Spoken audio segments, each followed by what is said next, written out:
folks here have problems with the gas? Besides Mr. Merrill. Let me restate that, didn't come out right there. Oh, How no, many no. folks here have problems with flare-ups on their gas grill? Yeah, flare-ups are a There problem. you go. Yeah, A now lot and of then, now folks and have then. problems with flare-ups on their gas grill. It doesn't make any difference whether they have a state-of-the-art grill or not. It does not. But a lot of folks go home and got that grill, it's got a little grease cup, you know, it fits underneath that grill. The old cup? You know, where all the grease is supposed to go. Yep. But it doesn't go in the cup. Nope. Goes all over your grill, all over your deck. How many a grill like that? Technology, right? It took me 1.5 years to figure out I had to supply the cup. Really? Yeah, it only took me 1 day in baseball. Fast learner? Fast pitchers. Mom and Dad always said safety first in sports and always use fresh condiments. Smart folks, smart folks. Anyway. What, Stan? Anyway, this is a good day to do it. You know, when you get home, you gotta clean out that grill. That's what's causing the All right? flare-ups. So what you're gonna do, you're gonna take that top grate off that grill. Yep. You're gonna take all the insides out of that grill, and then you know what? What? When you look down at the bottom of that grill, Gorgeous sight. it is absolutely ugly down there. You got hot dogs, chicken wings, has-beens. You got it. Something we affectionately call the UFOs. The UFO? They were up with those northern lights the other day. They're called the unidentified fried objects. That's right, they're there. Yeah, They're there, that's for and sure. of course, being from Wisconsin, we have the seared old bratwurst. Yep, those SOBs are down there too. You gotta take care of them, all They're the right? worst. But the best. Of the worst. So you take everything out of that grill, you fire up that grill, you let it go for about 15, even 20 minutes. Start off, take some paper toweling, Paper toweling. husband's golf shirt, bowling shirt, old rags. Old whatever. Rags. That was the name of our first dog. I was trying to think of that the other day. Old Rags. They never even told me about that. Oh, we couldn't afford to keep him. We had to give him to the neighbors. Oh, really? Yeah, he went from rags to riches. It's gonna be a long show, I can tell you. Anyway, take everything out of that grill, fire that grill up for 15 to 20 minutes, take some paper toweling, get rid of all that grease, the junk, the grit, UFOs and the cereal old brats. then replace the inside of your grill, that top grate, oil that top grate to the food gold stick. Then you got a good clean grill. And a A good clean grill is a happy You grill. got her, take her away. All right, cuts of meat are leaner and leaner. The first thing that we found out years ago, if you put a lean cut of meat on the grill dry, that baby's coming off the grill dry. Correct. So we lightly glisten it with an oil. Olive, corn, vegetable, sunflower, walnut, spray ham, doesn't make a difference. We lightly glisten 85 to 90% of all meat products with an oil.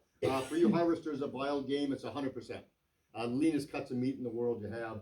A light glisten of oil, they brown up beautifully, hold their natural juices, natural flavors, the unnatural flavors of marinades and rubs, and they keep little guys from sticking on the grates of the grill. Right. So number one prep for prepping any lean cuts of meat, glisten it with an oil before you put it on the grill, then season it up, put it on the grill, and it just browns up absolutely beautiful. Second thing for prepping that lean cut of meat, if you got a meat thermometer that looks like these, chuck them like a roast.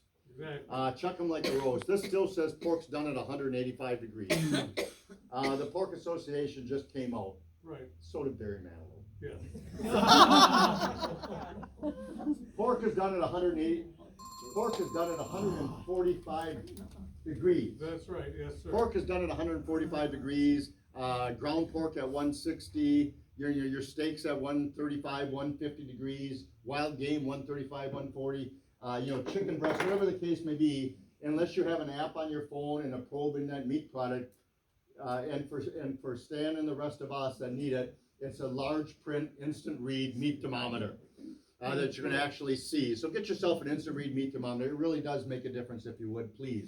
Anybody here ever try injectables? Oh, yeah, baby, we'll practice in the arm next time. Oh, yeah, right. It's not for easy to say. I went through the third needle with him. About 5 years ago, we were thinking about changing our name to Johnson & Johnson because of one dose of Mad Dog and Merrill is enough a year. Anyway, injectables, ladies and gentlemen, are a great way to add moisture, a great way to add flavor to cuts of meat, but they're also the number one problem with adding sodium content. Everybody loves to chuck it full of sodium inside there. So my solution to the solution, go to the grocery store, pick up sodium-free or low-sodium chicken or beef broth.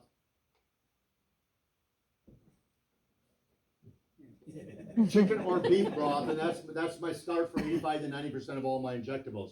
And if you go all out and get yourself a nice little syringe like this one is, a larger one, you can add garlic powders and onion powders and things like that, like our finely ground up garlic pepper, grilling magic rather. You can add barbecue sauces to your to the broths, wines, things like that. But sodium content is the number one problem with injectables. Hold down on the sodium content if you would, please. Now when I do steaks, when I do ribs, when I do roasts, I like putting a rub on the meat. It seals in the moisture to cut a meat, the theme of the day. Rubs are any dry ingredients, herbs or spices blended together, or you can buy them commercially made, but at home in your own spice cabinet, you have at least 50 different types of rubs. 50? You got thousands. You can mix and match in like those stupid colored socks you got on. Well, how do you know? Because you wore that same mismatched colored pair yesterday. Yeah, but I had them on different feet. So I got to vent a little bit. Okay. Earlier this year we were up in Duluth, and if that weren't bad enough for 5 days, I didn't get no sleep all weekend long. Merrill's hotel room, 2 doors down from mine. All weekend long. Mr. Merrill, Mr. Merrill. It was the maid. Finally got up and let her out. I was talking about rubs. Anybody here ever experiment with coffee rubs? There's so many different types of rubs in the world. And if you ever saw those competitors on television, or if you've ever been to the Memphis and or Kansas City Royal like we have, not as competitors, but just to learn things, they put a heavy rub on that meat product to seal in the moisture. Coffee rubs are delicious. The easiest way is to take the canister right out of the cupboard, the pre-perked rounds before you put it in the Mr. Coffee Maker. Take 2 scoops of coffee, take 2 scoops of brown sugar, take 2 scoops of your master blend herbs and spices, and you blend that all together. You can put it on any cut of meat. It's great on venison. It's great on any wild game, but I put it on racks of ribs, briskets. I put it on chicken breast, tuna steaks, pork tenderloins. That coffee rub is just wonderful. It melts over the top. It's delicious. It's worth giving a shot or 2. You got her. Now, if you like, you can place that rub like on a steak dry, if you like. Or you could have a beverage. I'm Those dry rubs don't know what they cracked up to That's be. right, exactly. I put a couple drops of oil. I put the rub in quite heavily. Now, for you folks that have seen us before, you know that we always go by this motto. You need to preheat the grill. And you're going to preheat your grill on. Hi. Everybody got that? When you preheat your grill on? Hi. For Thank 5 you. minutes. That's Mad Dog and Merrill's Griller's High Five. Now, when you're done grilling, leave that grill on for about 5, 10, even 15, 20 minutes. That'll help eliminate some of the grease, the junk, the crud. UFOs and the cereal You rocks. got her. So, you preheat that grill on high. You walk in the house and grab those nice steaks that's got that rub on there. That'd be good. You come outside, you bet. You lift that hood of that grill, throw those steaks on there, you sear them a minute or 2 on each side, but then, Gentlemen, no problem with those 85% of the lady grillers. Gentlemen. turn it down to a medium heat. Too many. Macho men out there, got that Yeah. baby cranked up on high, smoke going down in the street, got the burnt chicken breast, burnt steaks. Wait.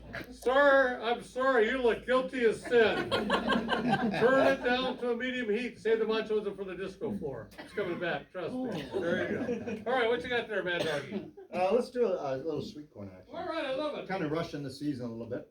Tradition has it we leave the husk on this gosh darn stuff. We submerge it in a bucket of water for a couple hours. You place it on the grill, and it char's done, it steam's done. Right. But I was chatting with Merrill on the way up here today, and he was telling me the older he's getting, the harder it is for him to strip. Well, it's my fingers. I can't get the buttons, so I gotta pull my shirt Merrill.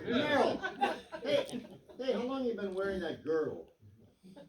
Ever since my wife found the glove compartment. That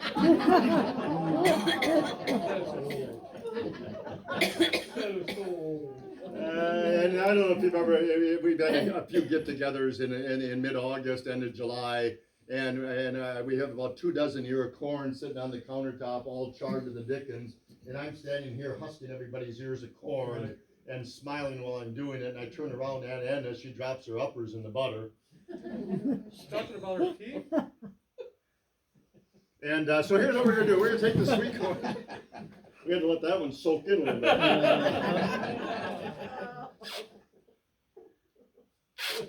A little early for sweet corn, but we're gonna make through this. Sweet corn. So here's what we're gonna do. We're gonna take the sweet corn, and then you can do this summer. We're gonna make a little assembly line on the countertop. Strip it down, get rid of the husk, get rid of the silk. For each and every ear of corn that you have on your countertop, you need a sheet of paper toweling and a sheet of universal foil. We do need to dampen that sheet of paper toweling as if we left the husk on the corn. Traditionalists that we are, it's okay to be old-fashioned. Turn the faucet on a trickling, add a little puddle of water right there, place that sweet corn on one end of that now slightly dampened sheet of paper toweling, melt some good old-fashioned Wisconsin butter, buy local, support local, drizzle that over the top, season it with salt and pepper. But there you go, being old-fashioned. Garlic salts, onion salts, seasoning salts, Epsom salt. No. No. Hey, don't laugh, he's got swollen corns. Oh. I tried that garlic salt, it made my feet stink. You should see what he did with that onion powder in the heat index last year. Still rode through the wrong way. The water, the butter, the seasoning, that's okay, let's nixnay that. Let's go Okay. down the salad dressing aisle. Greek vinaigrettes, raspberry vinaigrettes, Italian dressing, balsamic vinaigrettes, all those great oil vinaigrettes down that aisle. Do the little assembly line, give that bottle a shaking, do a little swirls over the top of it, a little squeezings of lemon or lime, some fresh herbs or garlic diced up in the top of there. And I'll show you how to roll that up in a minute or two in case you forgot since last night, sir. But here's my, and pop open a nice bottle of red or white wine. So there's more recipes, a little puddle of red or white wine, a little capful of red or white wine, some wonderful olive oil, some fresh dill or oregano or basil, some garlic over the top smashed up is delicious too. But our little recipe today, I'm not gonna open up and waste my bottle of Sundrop soda, but that's my favorite. And if you ever do leave the husk on the corn and you submerge it in some sort of water to get rid of, what they used to do is get rid of the bugs, in salt water and stuff like that. I don't know if that happens anymore, if we have that many bugs anymore. But I'll use a bottle of Sundrop soda in a baggie with about €5 corn and add a little water, and that sweetens it up at the same time and soaks in. So that's a good little idea. But we're just gonna do a little squeezing here. You can do any moisture you want. So we're gonna put a little orange over the top of that. I'm gonna put a little oil in place of my melted butter. I've got some nice fresh, these aren't my herbs, Where'd you get those at? your pockets. You're gonna eat well. Some nice fresh parsley over the top of that. And I'm gonna use a little bit of our Grandma Hazel, beautiful like the old Montreal steak seasoning. So we'll use a little bit of Grandma Hazel's over the top. So for each and every year of corn, you're gonna make a little mess. Whenever gentlemen make a mess, what do? Cover it up. That's right. ASAP. So we're gonna roll that first up in that sheet of paper toweling. Then we're gonna roll it reverse in the aluminum foil, a couple quick folds and tucks. In the midsummer, you won't have that many folds and tucks. Medium direct heat on your grill for about 15 total minutes, but turning it about 4 times during that time period. Don't overcook it and dry it out. Don't undercook it so it doesn't steam done. It's one of the few things that we steam done in here, but it sure comes out delicious. It really, really does.